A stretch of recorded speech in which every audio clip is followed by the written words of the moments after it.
Army chief, DGSI, ISI, DGM और समेत defence Hakam ने भी शिरकत की।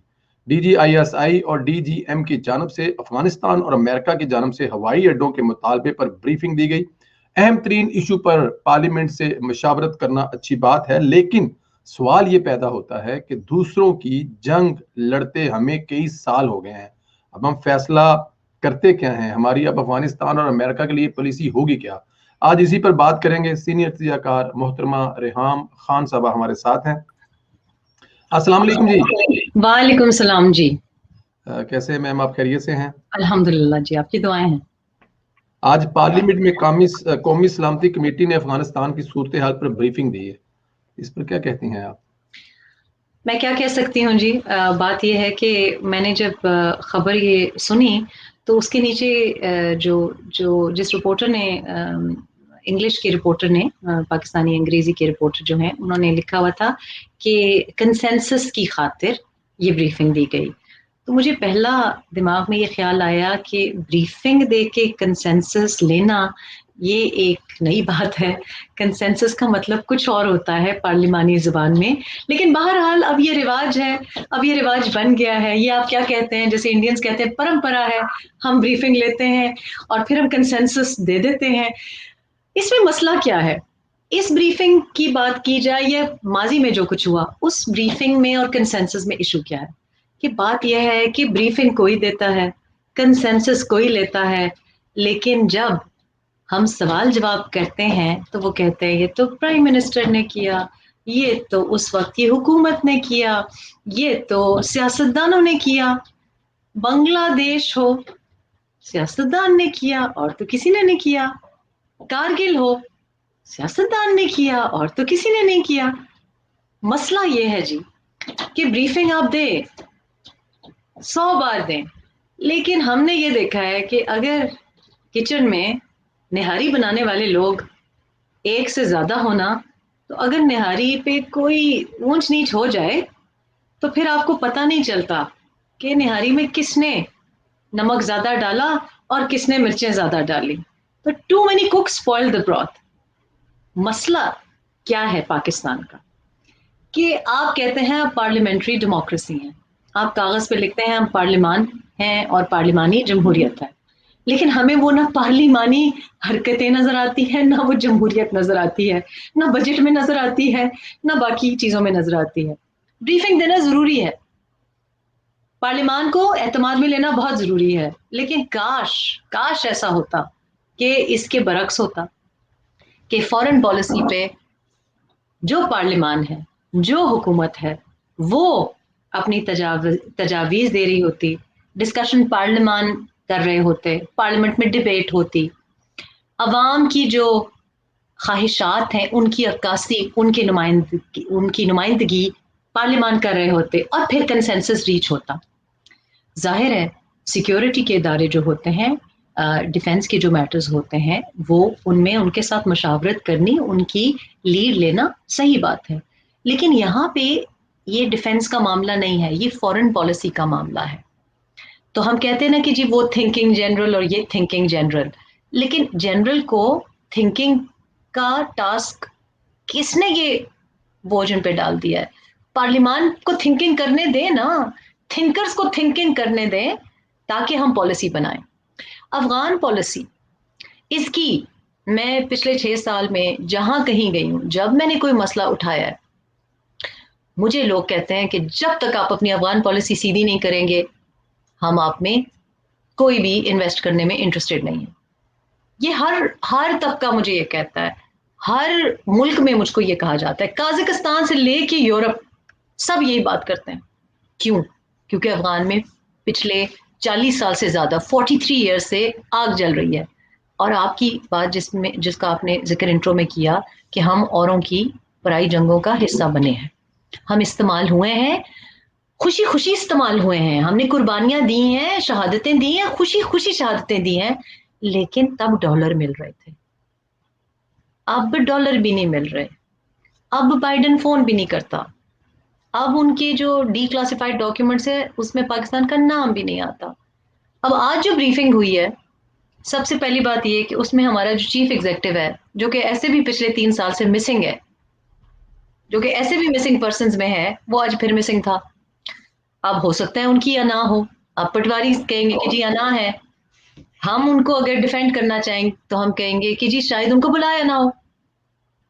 दोनों मामलात में उनकी प्रेजेंस वहां पे नहीं थी। जो कुछ भी है वो चीफ एग्जेक्टिव के रोल में। नहीं तो आपका तो मामला ये क्लियर हो गया ना कि जो हमें मतलब कि जवाब मांगना कल किससे है, सियासतदानों से जवाब नहीं मांगेंगे ना, सियासतदान तो वहां पे प्रेजेंट ही नहीं है, तो फिर तो आप जवाब डायरेक्ट मांग लीजिएगा उनसे। जी नहीं नहीं, क्यों नहीं, सियासतदान तो थे जी, सारे सियासतदान थे, वज़रा भी थे, वजीर आला भी थे, और पार्लियामान भी थे, और सियासतदान भी थे। सिर्फ जो चीफ एग्जेक्टिव है वो नहीं था, दूसरे चीफ थे, लेकिन चीफ एग्जेक्टिव नहीं था। देखिए खिलाड़ी मामला सारे थे, इसमें क्या है? कप्तान कप्तान मिस था, खिलाड़ी सारे थे।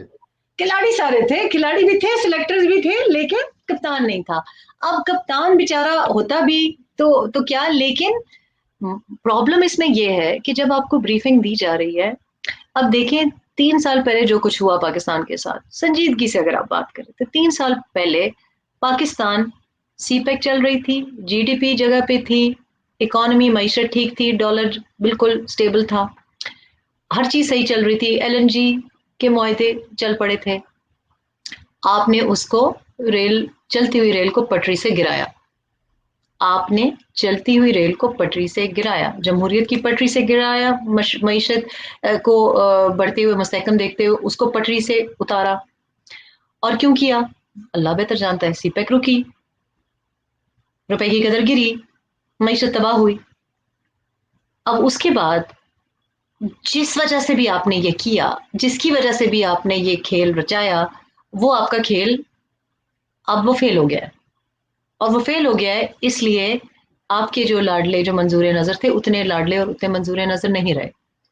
अब आप जो ब्रीफिंग दे रहे हैं अपने सियासतदानों को, अपने सियासी लोगों को, उससे मुझे लगता ये है कि जो कुछ भी अब आगे होगा, जो पिछले 3 साल की कोताहियों से और गफलत से हम यहाँ तक पहुंचे हैं, अब अगले 3 साल के बाद जो कुछ होगा वो इस ब्रीफिंग पे डाला जाएगा, क्योंकि ब्रीफिंग तो सियासतदानों को दी है।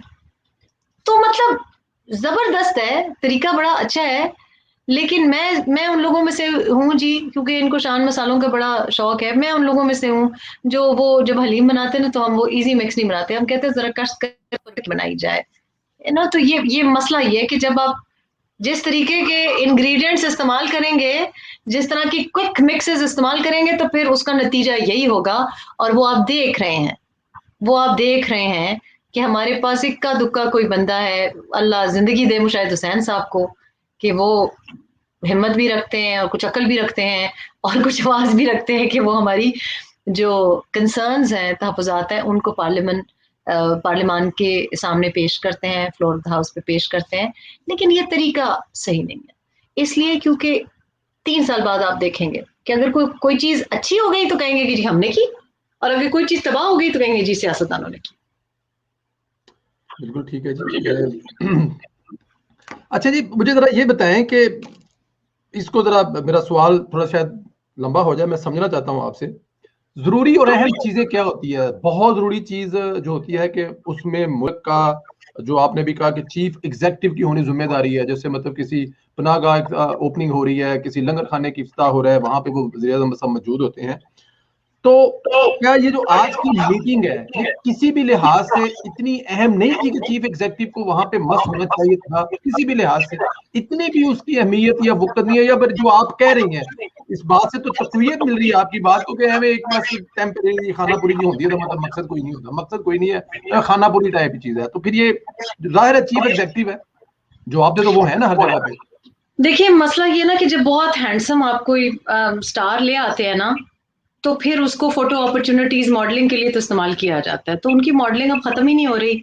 तो अब वो ये है कि जो जो मुल्क के मफादात को अगर वो संजीदगी से लेते, तो पहले लीडर ऑफ द ऑपोजिशन के साथ या बिलावल भुट्टो साहब के साथ या पार्लियामान में बैठ के कोई बिल डिस्कस होता। अब 2.5 साल 3 साल गुजर गए हैं, कौन सी संजीदगी या मुल्क के वसी तर मफादात जो हैं उनको उन्होंने कब पेश नजर रखा है। तो आज भी वही हुआ जो कि वो हमेशा करते हैं, ये पहली बार तो नहीं है, ये पहली बार तो नहीं है कि ऐसा हो रहा है। और मसला जी ये है कि जब बड़े बड़े ओहदों पे छोटे छोटे लोग आ जाएं तो फिर ऐसा ही होता बिल्कुल ठीक है, बिल्कुल ठीक है। ये पहली दफा नहीं है, इससे पहले जब इंडिया के साथ हम लोग ठीक ठाक हमारी बल्कि जहाज आपस में लड़ पड़े थे, गिर गिरा दिए, वो तब भी हाजिर नहीं हुए थे। डेफिनेट उनके नजदीक ये प्रेफरेंस नहीं होगी, कोई ना कोई वजह होगी, कभी कोई है। किताब देखिए, मिलेंगे। लीडर जो होता है ना, जो स्टेट्समैन होता है, लीडर जो होता है, उसकी मुल्क के मफाद के लिए और मुस्तकबिल के लिए एक बड़ी सोच होती है, विजन होती है।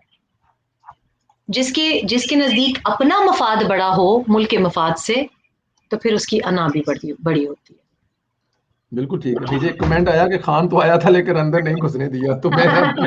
ये भी हो सकता है, ये भी हो सकता है, ये भी ये मुमकिन भी है। ये भी हो सकता ये है। अच्छा।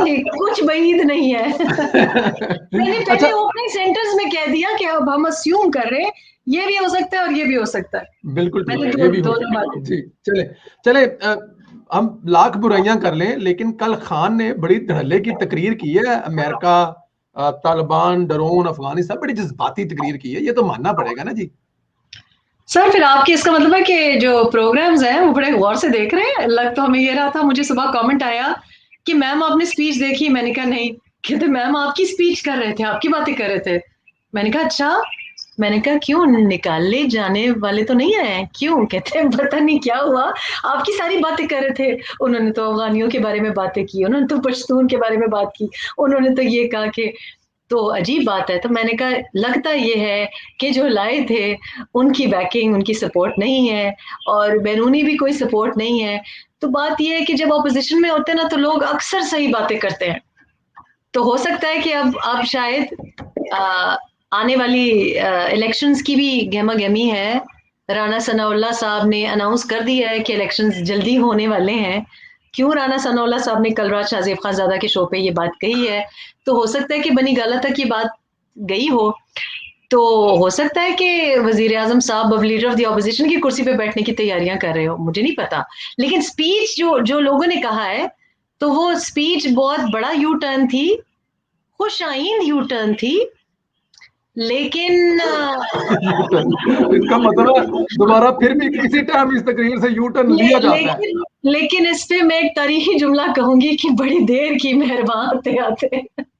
बड़ी देर की मेहरबान आते आते। देखिए, बिल्कुल ठीक बात है। ये है संदीला साहब कि जज्बाती स्पीचेस और जोश खताबत में हमने बहुत बहुत कुछ सुना है, कंटेनर पे बहुत बहुत कुछ सुना है। ठीक है। आज बड़ा एक इंटरेस्टिंग कमेंट आया कि जी एब्सोल्युटली नॉट तो इन्होंने एंकर को कहा है, लेकिन जी। अगर बाइडन ने कुछ कह दिया तो शायद उनको बाइडन कह दे कि एब्सोल्युटली नॉट। तो बात यह है कि बात सिर्फ जज्बात तक नहीं है, you have to follow through. जो आप बात करते हैं ना, जब हम कोई बात करते हैं, जब हम अफगान वॉर की बात करते हैं, तो हम उन दुखों में से गुजरे हुए हैं। तो हम वी मीन व्हाट वी से। हम कोई पॉइंट स्कोरिंग के लिए नहीं करते। हम ये नहीं कहते कि जी गैलरी में लोग बैठे हुए कहेंगे वाह वाह वाह। हम इसलिए नहीं करते। हमें लोगों की जानों, लोगों की घर उजड़ने का वाकई गम है। क्यों गम है? क्योंकि हमने अपने आंखों से देखा है, मैंने अपने आंखों से देखा है। एक एक हमारा इमोशनल जर्नी है। मैंने पहली अफगान वॉर पेशावर में गुजारी। मेरी जो